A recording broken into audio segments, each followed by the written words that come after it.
கண்கள் இருந்தால் the most lovers song. உனையின்றி வேறொரு நினைவில்லை, இனி இந்த உயிர் எனதில்லை, தடையில்லை சாவிலுமே உன்னோடு வர கண்கள் எழுதும், இரு கண்கள் எழுதும் ஒரு வண்ண கவிதை. காதல் தானா ஒரு வார்த்தை இல்லையே, இதில் ஓசை இல்லையே, இதை இருளிலும் படித்திட முடிகிறதே.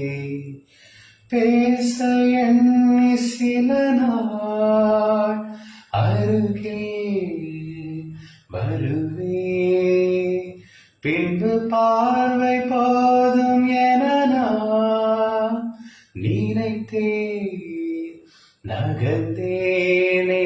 மாற்றி கண்கள் இரண்டால், உன் கண்கள் இரண்டால் என்னை கட்டி இழுத்தாய் இழுத்தாய் போதாதென சின்ன சிரிப்பில் ஒரு கள்ளச்சிரிப்பில் என்னை தள்ளிவிட்டு மூடி மறைத்தாய்.